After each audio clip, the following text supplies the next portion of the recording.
بسم اللہ الرحمن الرحیم۔ سب انار کٹے ہیں۔ حضرت ابراہیم بن ادم رحمۃ اللہ علیہ صحرا بصحرا گریہ وزاری اور رب کائنات کی حضور عاجزی کرتے ہوئے نشاپور کی مضافات میں پہنچی۔ وہاں ایک تاریک غار میں مکمل 9 سال تک رہی اور عبادت و ریاضت میں مصروف رہی۔ آپ رحمۃ اللہ علیہ ہر جمعۃ المبارک کو غار سے باہر تشریف لے آتی اور جنگل سے لکڑیاں جمع کرتی۔ ان لکڑیوں کو فروخت کر کے جو کچھ حاصل ہوتا وہ رب رازق و رزاق کے راستے میں نصب دیتی تھی، اور نصب رقم سے ہفتے بھر کا سامان خرد و نوش خرید کر پھر پورے ایک ہفتے کے لیے غار میں تشریف لے جاتی تاکہ مجاہدہ جاری رکھ سکے۔ حضرت ابراہیم بن ادم رحمۃ اللہ علیہ کے دل میں خدا خوفی اور دماغ میں نجات آخروی کا سودا سمایا تھا۔ آپ رحمۃ اللہ علیہ دنیاوی تخت و تاج اور شاہانہ جاہ و جلال کو ٹھوکر مار کر شاہی محل سے رات کی بے زبان تاریکی میں لوگوں سے چھپتے، واقف کاروں سے بچتے نکل پڑے تھے۔ لباس پاخرہ اتار پھینکا تھا اور غلاموں کی کپڑے زیب تن کر کے مزدوری کی تلاش میں سفر کا آغاز کیا تھا۔ آپ رحمۃ اللہ علیہ کی وضع قطع اور چال ڈال ایسی تھی کہ کوئی نہ پہچان سکتا تھا کہ یہ وقت کی بادشاہ ہے، رب رازق و رزاق کی ذات روزی رسا ہے۔ وہی رب ہی ہے جو پتھر میں موجود کیڑے کو بھی رزق پہنچاتا ہے۔ حضرت ابراہیم بن ادم رحمۃ اللہ علیہ مختلف لوگوں سے ملے اور ملازمت و مزدوری کی درخواست کی۔ بالآخر ایک باغ کے مالک نے آپ رحمۃ اللہ علیہ کو اپنے باغ کی نگرانی و نگہبانی کے لیے ملازم رکھ لیا۔ مزدوری ملنے پر آپ رحمۃ اللہ علیہ نے رب قادر و قدیر کا شکر ادا کیا اور اپنے فرائض کی انجام دہی میں ہمتاً مصروف و مشغول ہو گئی۔ آپ رحمۃ اللہ علیہ کی ذمہ محض یہی کام تھا کہ باغ کی رکھوالی کری، کسی شخص کو کوئی پھل چوری نہ کرنے دی اور پھل ضائع کرنے والے پرندوں کو وہاں سے اڑا دی۔ وہ باغ انتہائی خوبصورت تھا، رنگ رنگ کی پھول بھی تھی اور قسم قسم کی فروٹ بھی۔ حضرت ابراہیم بن ادم رحمۃ اللہ علیہ رب کائنات اور خدا خالق و مالک کی ہم نوع مخلوق پر لمحہ لمحہ غور فکر بھی کرتی اور اپنے فرائض بھی سر انجام دیتے رہی۔ ان کی لبوں پر رب ذوالجلال کی حمد و ثنا بھی جاری رہتی اور باغ کی چاروں جانب چکر بھی جاری رہتا۔ آپ رحمۃ اللہ علیہ انتہائی دیانتداری، خلوص اور لگن کے ساتھ اپنے فرائض منصبی نبھا رہے تھے اور لحظہ لحظہ رب رحمان و رحیم کا شکر ادا کرتے رہے کہ جس نے حلال اور پاکیزہ روزی عطا کی۔ باغ کے مالک کو قطعاً یہ علم نہ ہو سکا کہ جس شخص کو اس نے اپنے باغ کی خدمت و حفاظت پر مأمور کیا ہے وہ بادشاہ وقت ہے اور اپنا شان و شوکت بدل کر غلام کا روپ اپنا کر نوکری کر رہا ہے۔ ایک روز حضرت ابراہیم بن ادم رحمۃ اللہ علیہ باغ کی درختوں کو پانی دے رہے تھے کہ دور سے آپ رحمۃ اللہ علیہ نے دیکھا کہ باغ کا مالک چلا آ رہا ہے۔ آپ رحمۃ اللہ علیہ اپنے کام میں مصروف رہے۔ باغ کے مالک نے قدر قریب پہنچ کر آپ رحمۃ اللہ علیہ کو آواز دی۔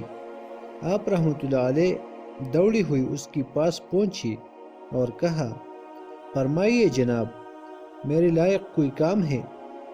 باغ کے مالک نے آپ رحمۃ اللہ علیہ سے دریافت کیا، کیا تم اپنا کام صحیح طور پر کر رہے ہو؟ کیا تمہیں یہاں کوئی پریشانی کا سامنا تو نہیں کرنا پڑا؟ حضرت ابراہیم بن ادم رحمۃ اللہ علیہ نے کہا، جناب عالی، میں اپنی تمام تر توانائیوں اور خلوص و محنت کے ساتھ اپنا فرائض سر انجام دے رہا ہوں۔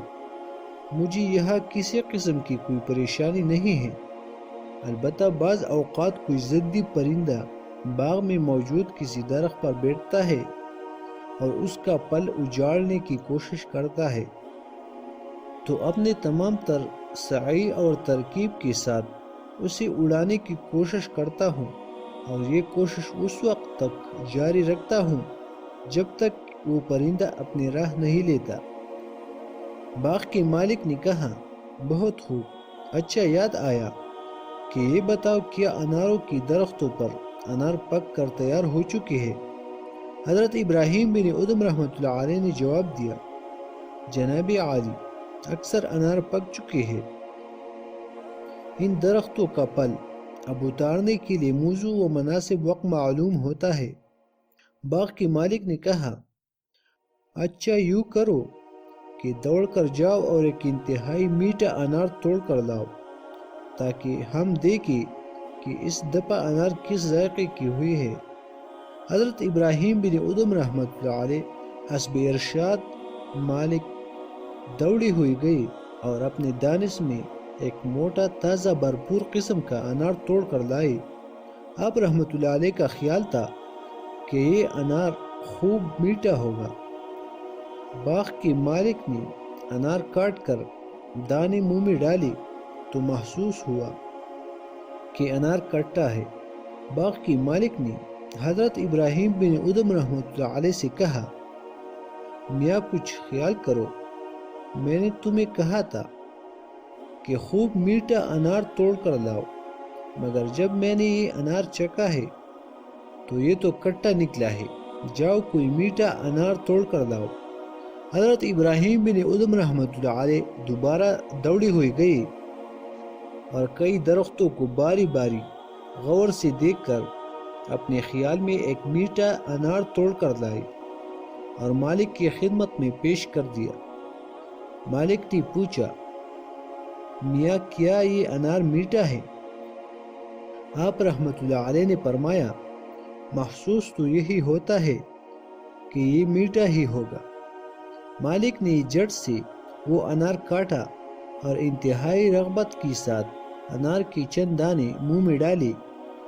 وہ اس خوش فہمی میں تھا کہ اب جو انار آیا ہے وہ میٹھا ہی ہوگا، مگر جیسے ہی اس نے دانے چبائے تو وہ انار تو پہلے انار سے بھی زیادہ کھٹا اور ترش تھا۔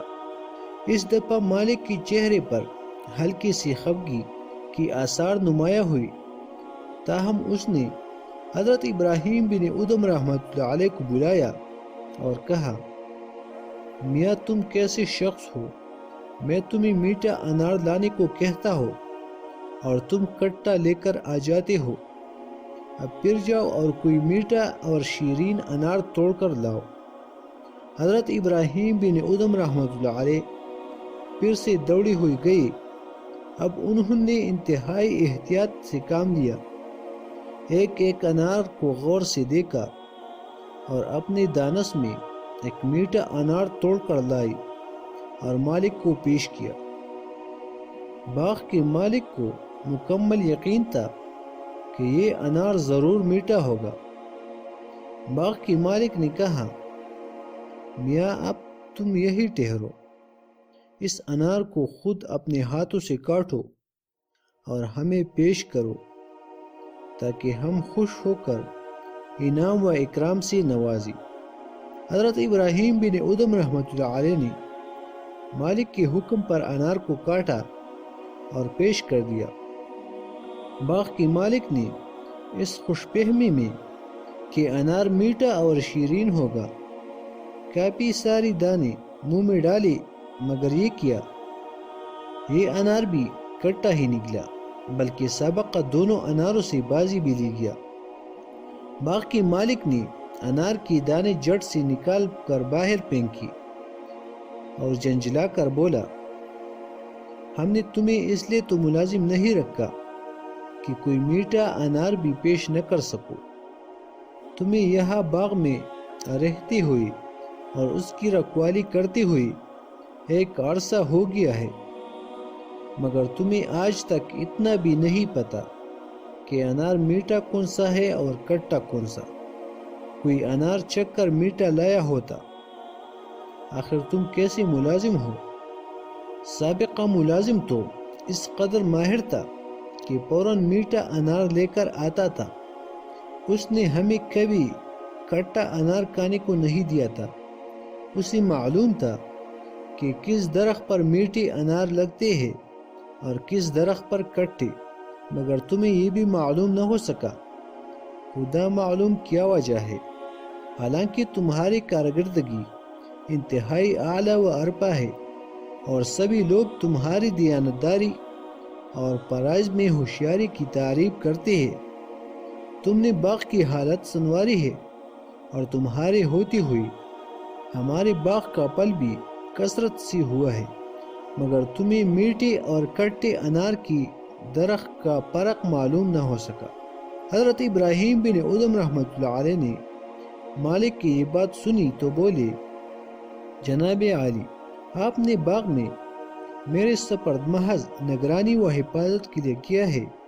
میرا کام پرندوں کو اڑانا، چوروں سے خبردار رہنا اور پودوں کو پانی دینا ہے۔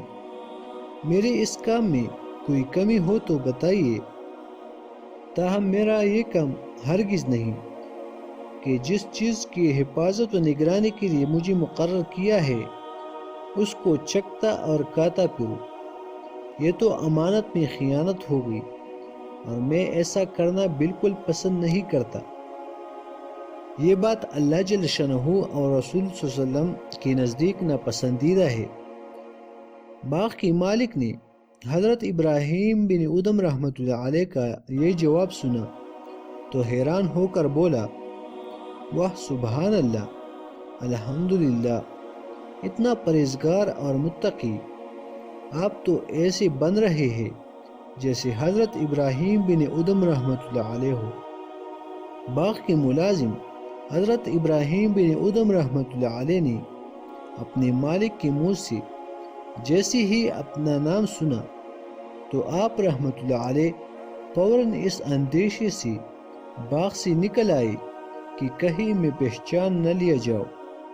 آپ رحمۃ اللہ علیہ کو یہ علم نہیں تھا کہ آپ رحمۃ اللہ علیہ کی زہد و تقوی اور دنیاوی جہ و حشمت کو ترک کرنے کی شہرت یوں زبان زد خاص و عام ہو چکی ہے۔ جب آپ رحمۃ اللہ علیہ باغ سے نکل آئے تو باغ کا مالک حیران و پریشان یہ سوچتا رہ گیا کہ آخر یہ شخص کون تھا۔ پیارے دوستو، اگر آپ لوگوں کو ہماری ویڈیو اچھی لگی ہو تو چینل کو سبسکرائب کرنا نہ بھولیے گا۔ شکریہ۔